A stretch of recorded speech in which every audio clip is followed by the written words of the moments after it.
Mike Owens with Inside Fighting here, joined today by another and more famous Michael Chiesa, who's coming off one of the biggest wins of his career versus Tony Ferguson last weekend. Mike, always a pleasure. How are things with you today?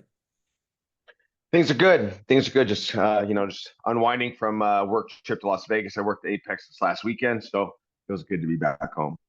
Where does Michael Chiesa rank on the Mike or Michael power rankings of fighters? I mean, but Mike Tyson's probably first. Where do you think you got on that list? I don't know. I would hope I'd be in the top 10. A lot of good Mikes out there. There's Michael Morales, Mm, Mike Malott, Mike Tyson. There's a lot of good Mikes out there. It's hard to say. Mike Perry. mm, Um, that's a good question. Mike Bisping. Mike Bisping probably be. I would give him number one over Mike Tyson in my opinion. I think I'd 100%. give it to Mike Bisping. Yeah. Well, it was a long time out, and then it was obviously a very, very short night's work in the octagon. How are your emotions now you've had time to reflect on the fight? Man, really good. Big relief. Finally go out there and get the win. I know a lot of people are expecting me to win. I don't think anybody expected me to win that fast. Um, I think that was a good sign where a lot of people could say, well, you just beat a guy in Tony Ferguson that, for a lack of better words, I don't mean to sound this in a disrespectful way, but a lot of, you know, pundits and professionals alike kind of consider Tony to be washed. And for me, I didn't really look at him to be that. Well, I know that the losing streak that he was on doesn't reflect that, but I wouldn't say he was like that by any Mm. means. I just think that he's just faced a lot of tough guys over the course of his career. But there's a big relief over off my shoulders. Feels good to be back in the win column, and I definitely plan on competing again before the end of the year. 100%. Was that a difficult needle that you had to thread, Mike? Because you're fighting a guy on a seven fight lose streak, excuse me, who everybody expects you to beat. It's, dare I say, a little bit of a lose-lose because you dust them off in the first round as you did, and everybody says that you should have. So was that a difficult thing to prepare for throughout camp? No, I just trained for the Tony Ferguson, of old, Mm. so that made it easy for me to prepare for a tough fight. And the reality is, I think that Tony still, uh, I it's one of those situations where, like, who says no to the fight? And who any competitor, no competitor says no to a Tony Ferguson fight, and it is a tough situation to be in. And we thought about that before the fight, like, if you lose, you're done. You're not going to compete again. At least for myself, like, I'm not. If I go on a 4 fight losing streak, capped off with a loss over Tony Ferguson, who's in the worst state of his career, I probably shouldn't be competing myself. But I feel like if I would have went out there and had to fight him tooth and nail, win a 29-28 decision, I think I could get a lot of flack. But I haven't really gotten that much backlash from anybody saying, "Well, he's done. You only beat him in a couple minutes." It's like, no, I'm actually still pretty fucking good at fighting. I think that we should sum it up to that more than Tony being at the end of his career. Was it in your mind, because it was a very, very classy post-fight interview for you to give the floor to Tony Ferguson? Was that planned in your mind that if the fight played out as it did, you win in any capacity, that you were going to give him that spotlight in that moment? Yeah, for me, a part of my process of manifesting wins is I think about my post fight speech. I think about what I want to say, who I want to call out, how I want to do it. And as I started to, and that's something that really doesn't start until, like, I get closer to the fight. Like, once I'm really starting to get closer to the fight, I'm starting to really, like, manifest how fight night's going to go, and how I want it to go and things like that. So that's just always been kind of part of my process. And I think that it just made the most sense. I don't really have a name. Usually my post fight speech revolves around wanting to call somebody out, maybe something in the current state of the world or current state of my life Mm. I want to, touch on. But for me, I just didn't really have anything. I just felt like it felt right to just give it to Tony, let him have as much time as he can possibly can on ABC. Because there's just really nothing I had to say, and I just felt like it was the right thing to do.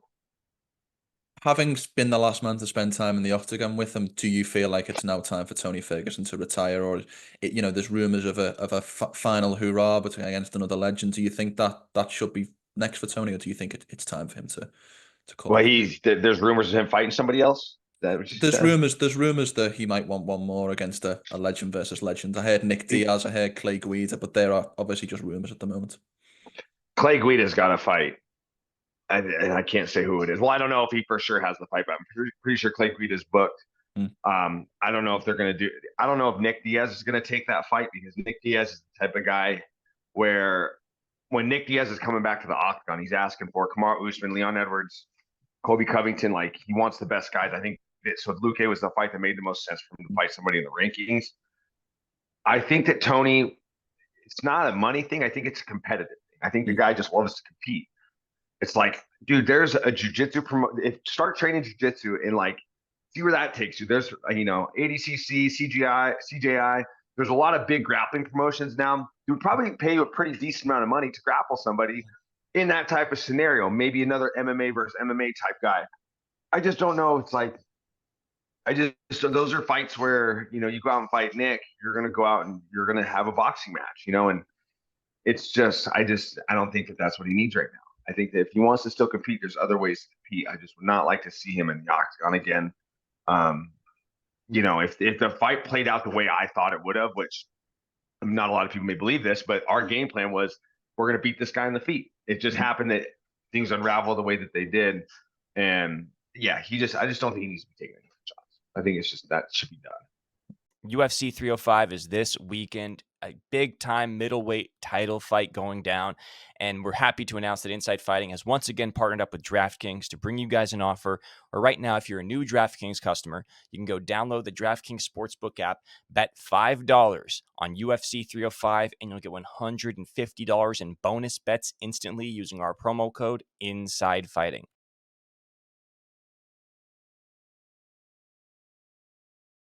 Well, let's turn the conversation to yourself, because we've talked a lot about your opponents, and I want to talk about this fantastic win that you come off. I imagine one of the sweeter in your career, given the layoff, given how the last couple of fights went. So I know I asked you how your emotions were, but just can you delve a little bit deeper into what this win means to you? Well, yeah, well, I mean, it means a lot, because it's one of those things where, headed into the fight, me and my wife kind of talking about it, like, hey, if things don't go my way, I'm gonna, we already touched on that. And then, the other thing was, like, the longer this fight goes, that's gonna determine how much longer I'm gonna compete for. If I got to go out there and really fight Tony Ferguson for 3 hard rounds, and like I said, have a hard fought decision, 29-28, even a 30-27, if it takes me that much effort to go out there and beat him, probably a good sign the ending is near, but you go out there and you dust him up in a couple of minutes, it's like, yeah, the end's not anywhere in sight. We're fighting for the foreseeable future. Obviously, I know I'm on the back end of my career, but I'm going to enjoy the ride. I feel like mentally I'm in the best place I've been in a long time. So in your mind, in order to continue your career, you had to get the finish. Yeah, it's not like I have to get I have to get the finish. It was like, but I just didn't anticipate like it being that fast. I thought it'd be like late in the second. Like, I felt like the way we envisioned the fight, obviously it's a little different than what we envisioned when we were supposed to fight the first time. 8 years ago, we definitely thought there'd be a finish, but this fight, it's like, we feel like Tony would have came out that first round just hell on wheels, whereas if we would have fought in 2016, we would have just got the version of him we saw over the course of that 12-fight win streak. But I feel like I was just getting ready for just 5 minutes of like complete hell. That this just us fighting in Abu Dhabi. I just thought that was what he would do, and it would be in the second round. Maybe wore himself out, maybe spun a little too much and got dizzy. Like vintage Tony used to spin a lot. So like I was just anticipating, if this is his last fight, he's gonna fucking come out and just like let it fly. So that's what surprised me the most, was like, I was just like, every time he would throw a strike or anything, I'm just like, my stance is lowering and I'm shrinking, because I'm like, okay, here it comes. I'm waiting for the Tony Ferguson blitz to come. It's just not coming. So I was definitely surprised I got to finish that fast. But that just gives me the affirmation that I still very much can compete with some of the best guys in the world. And even though it's, the haters will say, well, you beat to watch Tony Ferguson. Well, I did it a lot faster than anybody else. So the haters can get fucked, 100%. For lack of better word. I love it. I did want to ask you about this, and it's interesting that the way you've framed this initial part of this conversation, because I spoke with John Anik a couple of weeks ago, and I don't have the exact quote, but he did say that he believes that you're our next young up and coming commentator. He believes you're the future of the commentary and the sport, something along those lines. Yeah. So my question is, how much of you, what part of you is your energy in your cut up to continue competing, and what part of your energy is focused on building your broadcasting career? It's the thing is it doesn't really. They actually complement each other, and it's they complement each other in a few different ways. For one, they, with how much I compete, with how much, just obviously I haven't competed very much recently, but let me rephrase that. For me, still being an active competitor on the broadcasting team, they do a good job keeping me in Las Vegas.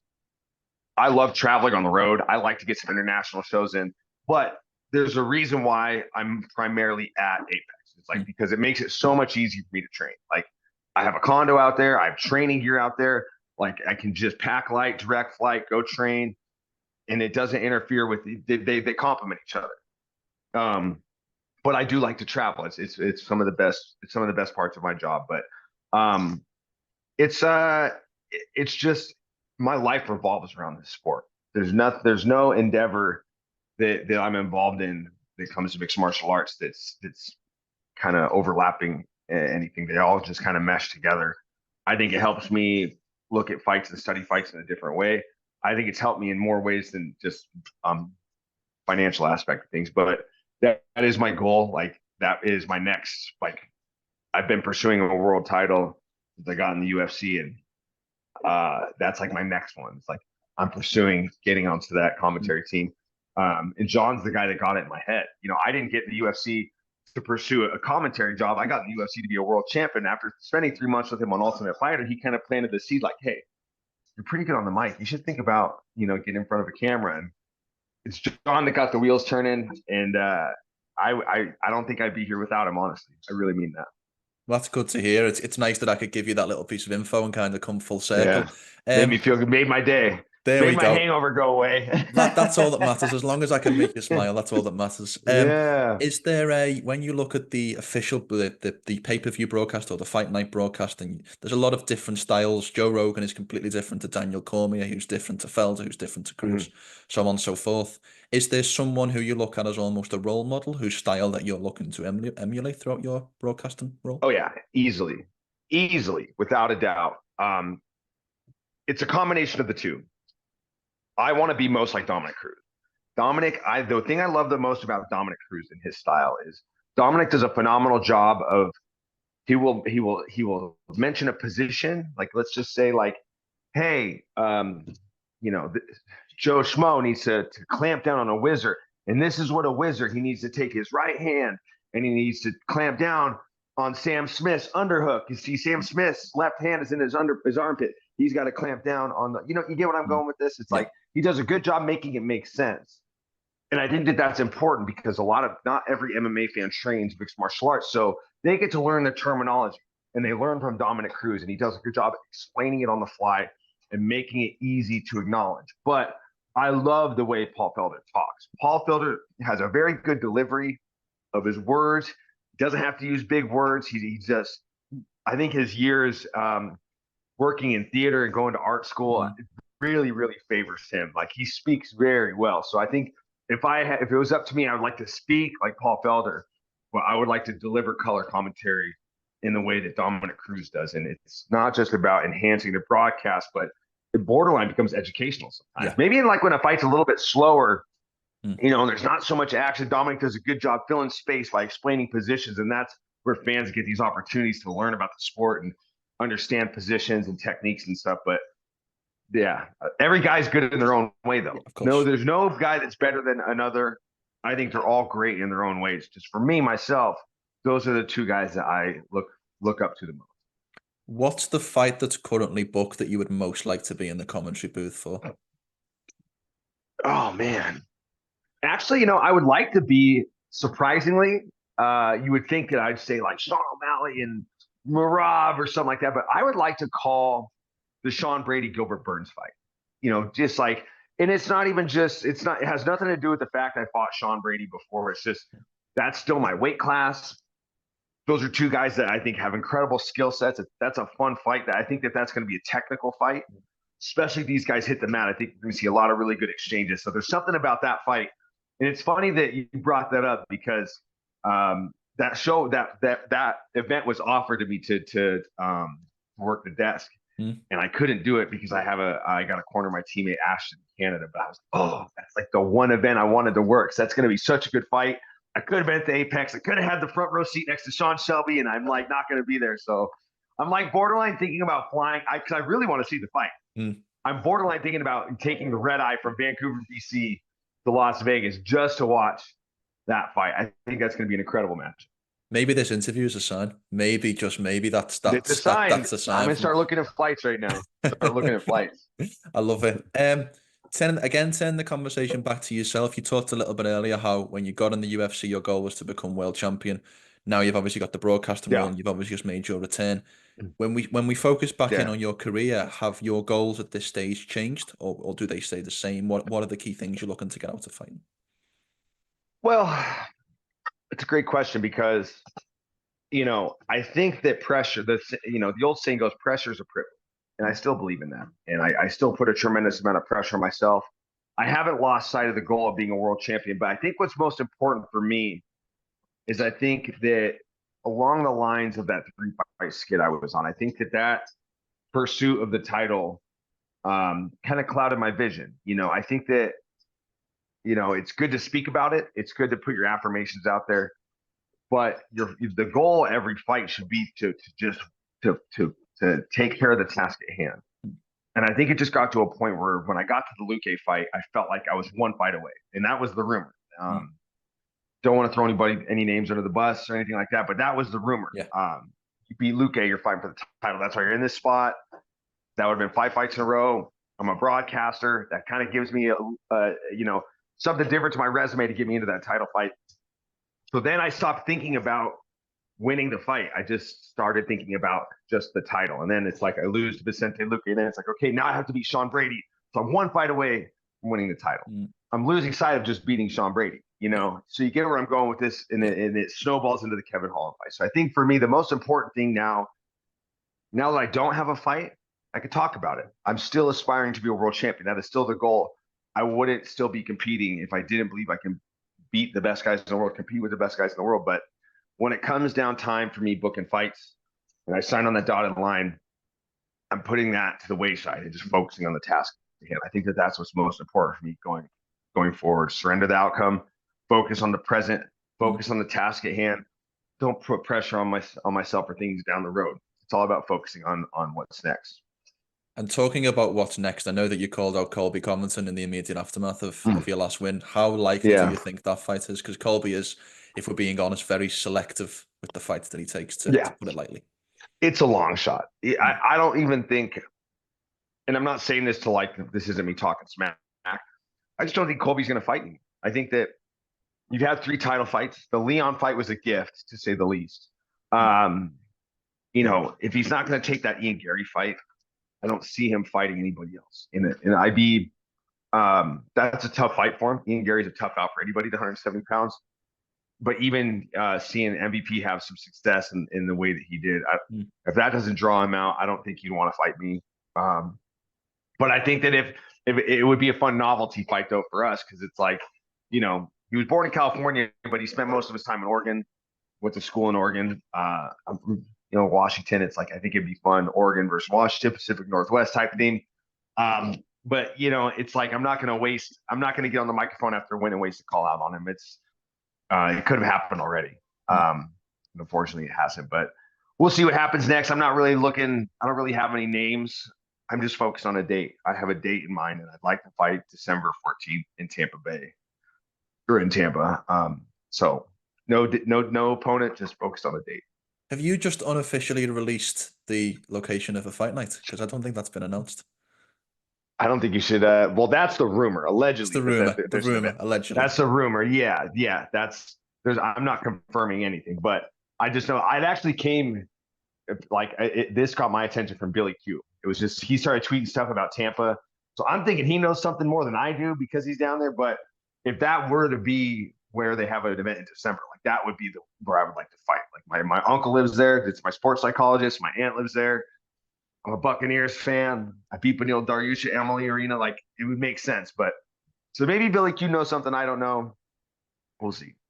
100%. I have to ask you about the recent title in your division changing hands, Belal Muhammad and Leon Edwards. Obviously, a massive fight over on my side of the world. I know a lot of fans stayed up late in the arena to watch that fight. So I have to ask, what was your reaction to Belal Muhammad becoming the new champion? First and foremost, I hope your sleep cycles recovered, because I know it was brutal for the fighters and the fans alike. But good for Belal. I like Belal a lot. My former teammate Juliana Pena trains with him a lot. Teammates, and it's cool to see his story come full circle. Like, this is a guy that has been counted out. A lot of people doubted he would even get to the title fight, even with this amazing win streak he's been on. So for him to get his opportunity, seize the moment, get the win, and just dominate, like, it's a very exciting time for the welterweight division. A little more movement. I think there's a lot more you can do with Belal Muhammad than Leon Edwards, with all due respect. I'm just not sure what how I think Belal is more willing to be more active. And I think that was like one of the funnest times for us as MMA fans, when we had Kamaru Usman. Kamaru Usman was willing to fight all the time. And I think Belal is going to bring that excitement to the welterweight division, because he's going to be, an active champion. So I think it's a fun time to be in the welterweight business. Do you envisage a long title reign for Belal, and who do you think his first defense should come against? I don't know how many, you can only go fight by fight, but if I was to guess, I'd say Shavkat Rakhmonov. I think that he's the next guy, rightfully so. There's no reason to do a Leon rematch. If Leon had been champion for a couple more fights, maybe there's that immediate rematch clause, but I think it's time for Shavkat to get that fight. I mean, and what a fight that would be. Shav, 20 finishes, the guy's a freaking animal. And I know that my agent, Danny Rubenstein, would like that as well. Of course he would. Of course he would. Shout out Danny Rubenstein. That is such an interesting fight, because with respect to Belal, again, Belal's a guy who I've had on the show a couple of times. You've got a guy who generally wins over the distance versus a guy with 100% finish rate. It's, I don't want to say a movable object versus unstoppable force, but it's something similar in MMA when you have a guy who primarily goes to decision versus a guy who's never been to decision. Very interesting stylistic matchup. Yeah, I think so too.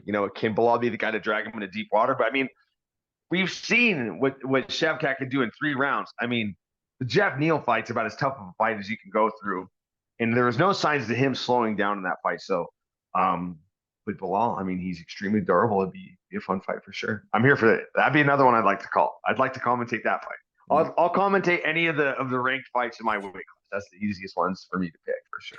Those are the fights. Is Gilbert Burns versus Sean Brady the fight you're most looking forward to in the 170-pound division? Yeah, for one, you always go back and watch your former opponents. Maybe I don't watch Kevin Holland's fights as much, because I'm not a huge fan of the guy, but I'm tuning in for a Sean Brady fight. I'm tuning in for a Jorge Masvidal fight. I'm tuning in for a Vicente Luque fight. Whether I beat him or I don't, I'm always a fan of my former opponents. And Gilbert Burns is a guy, like, it's a fight that him and I have talked about having before. Like, styles make fights. At lightweight, we were pecking at each other a little bit, and I think he's an amazing guy. Him and I always have great interactions when we see each other. Pound for pound, the biggest neck in the UFC is Gilbert Burns. Yeah, I think maybe that'd be the biggest challenge a matchup with him would present. But I'm just a big fan of his fighting style, so I'm excited for this fight. Perfect matchmaking. Sean Brady, Gilbert Burns. This fight hits the mat. That's going to be very, very exciting. A multiple-time world champion versus a guy in Sean Brady who's as skilled and as high level of a black belt as a mixed martial arts could possibly be. I think that's a fun fight. Yeah. The last one from me, Mike, and thank you so much for your time. You can answer this question either from a fighting sense or a commentary sense, or however you'd like. But we're at the start. Well, we're at the start of August 2024 now. Where is Mike Chiesa come the 1st of August 2025? Give me your goals for the next 12-month period. I think in the next year, I'm gonna get that number next to my name. I'm gonna get it back, and I think that I'll be calling my first Contender Series fights. I think when I think Dana White's Contender Series will be my next. That will be my breakthrough. That'll be my opportunity. Calling fights not under the UFC banner, but you're right there if you're on Contender Series. So I think by next year, I'll be on a Contender Series broadcast team. And I'll also, another thing, this one's outside of me. I think August 1st, 2025, I think my teammate Ashton Charlton will be in the UFC as well. I think we'll both be on Contender Series together at the same time. He'll be fighting to get his contract, and I'll be speaking to get mine. This interview has been a lot of full circle moments, but I think that's the perfect place for us to end. With Mike Chiesa's dream of commentating on a Contender Series card for one of his teammates. So I think perfect place for us to end. Mike, great to see you back in action after such a long layoff. Congrats on the win, and congrats again on all the success with the commentary gig. I look forward to seeing you back in action soon. Thank you, my brother. Take it easy.